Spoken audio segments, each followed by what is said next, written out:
आज की कहानी चाइना के ambitious belt and road initiative की crucial arm China Pakistan economic corridor यानी सीपैक की है। दोस्तों, हाल ही में पाकिस्तान के ग्वादर में सीपीईसी को लेकर जनता के विरोध प्रदर्शन कुछ ऐसे थे कि कई ऑब्जर्वर्स ने इनको अरब स्प्रिंग से कंपेयर कर दिया और उसे ग्वादर स्प्रिंग का नाम दे दिया, जिसके चलते सीपीईसी के फ्यूचर पर फिर से सवाल उठने लगे हैं। लेकिन इन प्रोटेस्ट को लेकर ऐसा क्यों कहा जा रहा है? कई प्रोटेस्ट सीपीईसी को एक और झटका देने वाले हैं। आज के इस वीडियो में हम आपके लिए सीपीईसी के अगेंस्ट हो रहे इन्हीं प्रोटेस्ट को डिकोड करेंगे। साथ में हम सीपीईसी से जुड़े बाकी चैलेंजेस का भी पोस्टमार्टम करेंगे। लेकिन उससे पहले ग्वादर की स्ट्रेटेजिक इंपॉर्टेंस पर नजर डालना बहुत जरूरी है। तो आइए देखते हैं। दोस्तों, ग्वादर साउथ वेस्ट पाकिस्तान की एक स्मॉल डस्ट पोर्ट सिटी है जो पाकिस्तान के सबसे वॉलेटाइल और इंसर्जेंसी रिडन प्रोविंस बलूचिस्तान में अरेबियन सी की कोस्टलाइन पर है। 2015 में जब से लगभग $70 बिलियन के चाइना पाकिस्तान इकोनॉमिक कॉरिडोर की शुरुआत हुई, तब से ग्वादर को पाकिस्तान मीडिया में चाइनीज इन्वेस्टमेंट की न्यू एरा के गेटवे की तरह शोकेस किया गया। सीपीईसी का मकसद चाइना के शिनजियांग प्रोविंस को हाईवेज और रेलवेज के नेटवर्क के थ्रू पाकिस्तान के ग्वादर से कनेक्ट करना है। सीपीईसी के अंडर बना ग्वादर पोर्ट चाइना के बेल्ट एंड रोड इनिशिएटिव को उसके मैरीटाइम सिल्क रूट से लिंक करने का काम करेगा। चाइना के लिए इसकी डुअल इंपॉर्टेंस है। पहले तो ये कि सीपीईसी पाकिस्तान ऑक्युपाइड कश्मीर के थ्रू पास होता है, तो इसके जरिए चाइना को इंडियन टेरिटरी में अपना इन्फ्लुएंस बढ़ाने का मौका मिल जाता है। और दूसरा, ग्वादर के थ्रू चाइना को इंडियन ओशन में भी अपना नेवल प्रेजेंस इनहांस करने का जरिया मिल जाता है और साथ ही साथ उसको मिडिल ईस्टर्न नेशंस के साथ ट्रेड करने में भी आसानी होती है। इसलिए कहा जाता है कि चाइना के इस मैसिव प्रोजेक्ट में Gwadar jewel in the crown का काम करता है। वहीं दूसरी तरफ अगर पाकिस्तान की बात करें तो ये प्रोजेक्ट उसके लिए चाइनीज बैंकिंग जायंट से मिलने वाले हाईली सब्सिडाइज्ड लोन्स का एक जरिया है। तो दोस्तों, ये तो बात हुई पाकिस्तान और चाइना के इंटरेस्ट की, but what about local citizens?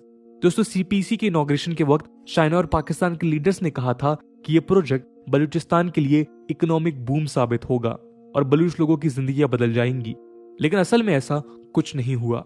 China के मिलियंस ऑफ डॉलर्स के भारी भरकम इन्वेस्टमेंट्स बलूच पॉपुलेशन के किसी काम नहीं आए।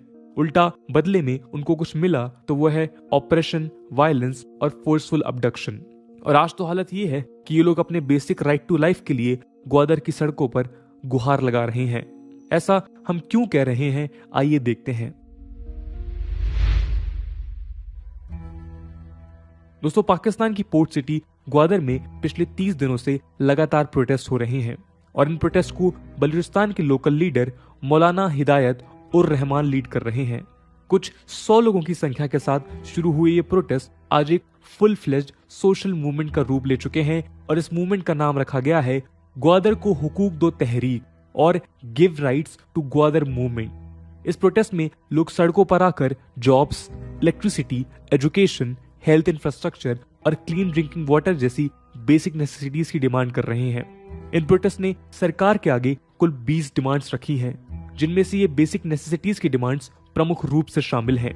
इन बेसिक नेसेसिटीज के अलावा प्रोटेस्टर्स का कहना है कि एक्सेसिव सिक्योरिटी फोर्सेस और चेक पॉइंट्स के चलते उनकी मोबिलिटी हैवीली रेस्ट्रिक्ट हो चुकी है और बलूचिस्तान एक सिक्योरिटी स्टेट में तब्दील हो चुका है। वहां लोगों को घर से बाहर अपने आईडीज के साथ निकलना पड़ता है। मेरे सस्पेशन के बेसिस पर उन्हें अरेस्ट कर लिया जाता है। कदम कदम पर उन्हें हैवी सिक्योरिटी चेकपोस्ट का सामना करना पड़ता है, यानी कि उनका फ्रीडम ऑफ मूवमेंट कर्टेल किया जा रहा है। ऑब्जर्वर्स बताते हैं कि चाइनीज इन्वेस्टमेंट को सिक्योर करने के लिए 2016 से ही गवर्नमेंट ने बलूचिस्तान की ग्वादर में जगह जगह गार्डेड ट्रूप्स, कॉन्वॉयज और चेक पॉइंट्स डिप्लॉय किए।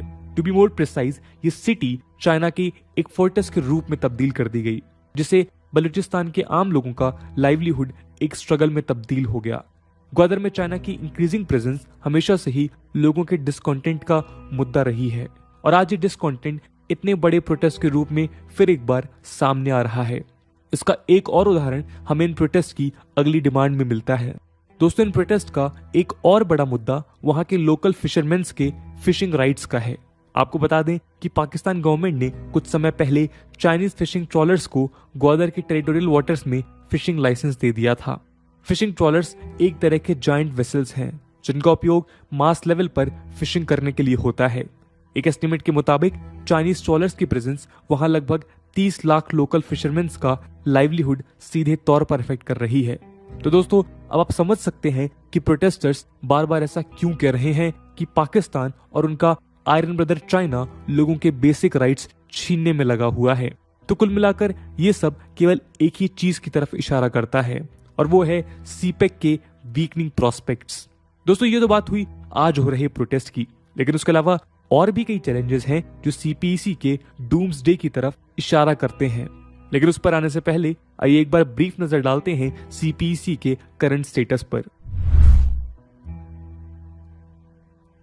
दोस्तों, आज सीपीईसी में उसके ओरिजिनल बजटेड कॉस्ट से कई गुना ज्यादा के इन्वेस्टमेंट हो चुके हैं, लेकिन काम अभी तक 25% भी पूरा नहीं हुआ है। आपको बता दें कि सीपीईसी के अंडर कुल 122 प्रोजेक्ट्स किए गए थे, लेकिन 6 सालों बाद भी इनमें से 32 प्रोजेक्ट्स ही पूरे हो पाए हैं।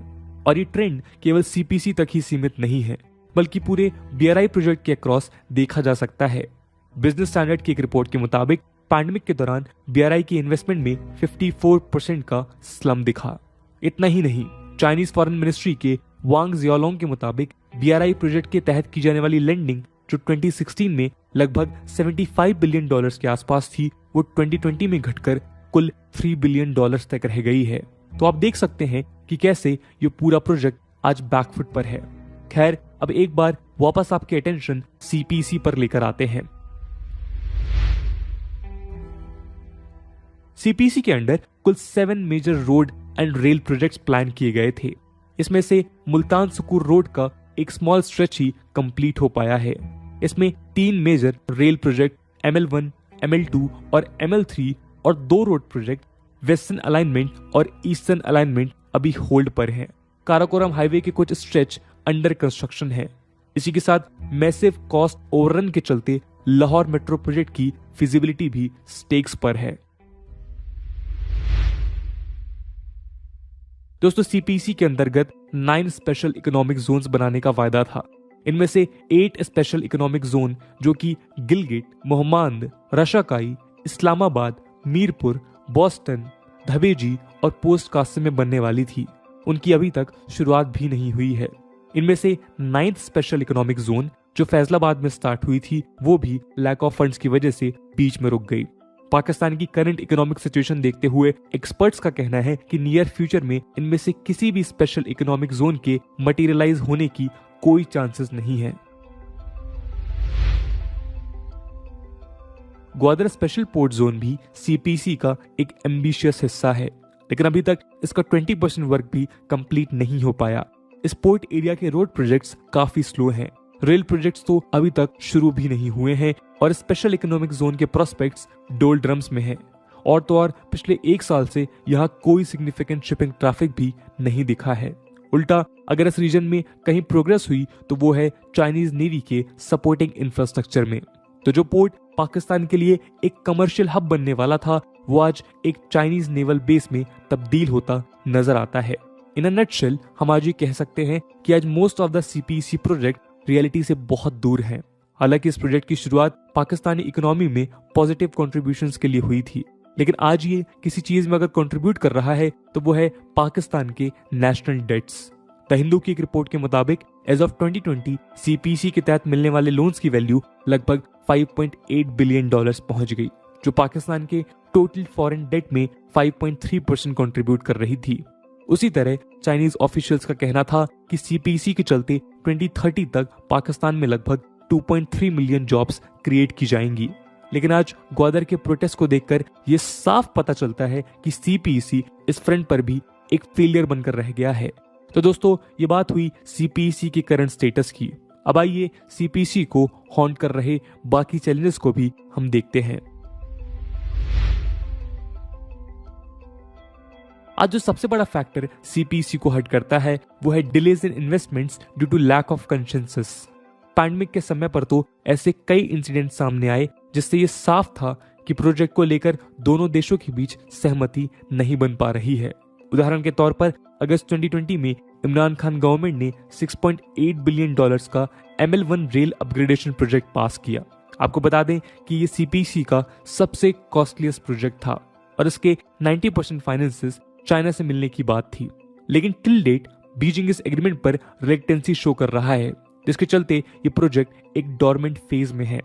उसी तरह इकोनॉमिक टाइम्स ने कुछ महीनों पहले एक रिपोर्ट निकाली जिसमें ये सामने आया कि नॉन रिलीज ऑफ फंड्स के चलते पाकिस्तान के नेशनल हाईवे प्रोजेक्ट्स को बीच में ही रोक दिया गया है। दोस्तों, सीपीईसी को शुरुआत से ही एक पॉलिटिकल टूल की तरह यूज किया गया। ऑपोजिट पार्टीज ने इसको अपने एंड्स को सर्व करने के लिए यूज किया। 2015 में जब इसकी शुरुआत हुई उस समय पाकिस्तान के प्राइम मिनिस्टर नवाब शरीफ थे। इमरान खान उस समय ऑपोजिशन में थे और उन्होंने इस प्रोजेक्ट का जमकर विरोध किया। लेकिन 2017 में जब वो खुद पावर में आए तो उन्होंने अपना स्टैंड बदल दिया। और तो और आज उनको भी ऐसी सिचुएशन का सामना करना पड़ रहा है जहां पाकिस्तान में पूरा ऑपोजिशन इमरान खान के खिलाफ है और उन पर प्रो चाइना होने का इल्जाम लगाया जा रहा है। तो एक्सपर्ट्स कहते हैं कि पाकिस्तान में एक पॉलिटिकली स्टेबल एनवायरनमेंट नहीं है जो चाइना को वहां इन्वेस्टमेंट करने से रोकता है।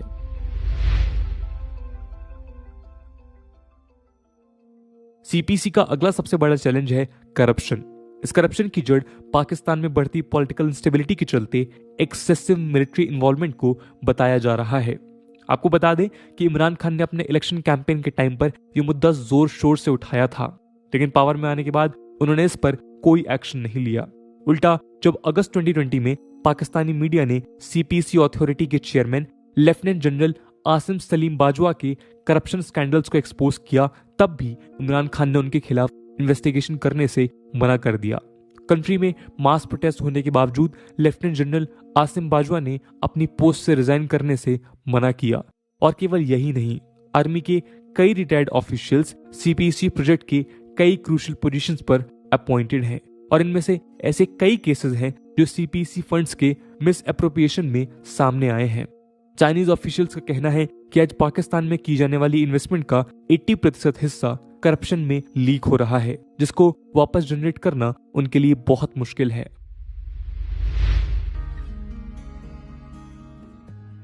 दोस्तों, political instability, rampant corruption, unemployment, fuelling discontent against Chinese presence और क्रम्बलिंग इकोनॉमिक सिचुएशन बलूचिस्तान में एंटी स्टेट इंसर्जेंसी को बढ़ावा दे रहे हैं। उदाहरण के तौर पर बलूचिस्तान लिबरेशन आर्मी का कहना है कि चाइना के द्वारा किया गया कोई भी प्रॉमिस बलूचिस्तान में मटेरियलाइज होता नहीं दिखता। उल्टा चाइना की इंक्रीज प्रेजेंस वहां की नेचुरल रिसोर्सेज के लिए खतरा बन रही है और इसी के बेस पर ये लोग अपना एक अलग स्टेट बनाने की डिमांड को और भी ज्यादा इंटेंसिफाई कर रहे हैं। इन्हीं एक्सक्यूजेस को यूज करते हुए कई बलूच इंसर्जेंट ग्रुप्स अपनी टेररिस्ट एक्टिविटीज को भी अंजाम दे रहे हैं। उदाहरण के तौर पर 2018 में एक सुसाइड बॉम्बर अटैक में 3 चाइनीज इंजीनियर्स बुरी तरह जख्मी हुए। मई 2019 में इंसर्जेंट्स ने ग्वादर में एक होटल पर अटैक किया जिसमें चाइनीज डेलीगेशंस ठहरा करते थे। इसमें भी 2 चाइनीज सिक्योरिटी एजेंट्स जख्मी हुए। इसी तरह कुछ हफ्तों पहले एक मोटरकेड पर एक सुसाइड बॉम्बर के द्वारा अटैक हुआ जिसमें चाइनीज इंजीनियर्स मौजूद थे।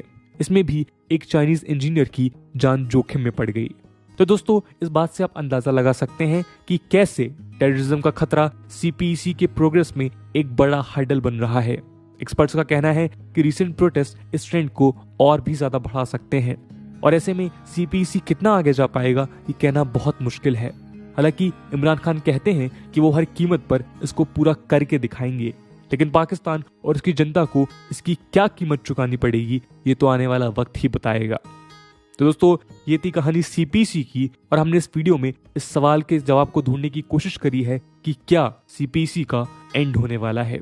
इस पूरे मुद्दे को लेकर आपका क्या ओपिनियन है, कमेंट सेक्शन में जरूर बताइएगा। आज की वीडियो के लिए इतना ही। आई होप आपको वीडियो पसंद आई होगी और अगर पसंद आई है तो अपने दोस्तों के साथ शेयर करना मत भूलिएगा। हम मिलते हैं अगले वीडियो में, तब तक के लिए जय हिंद, जय भारत।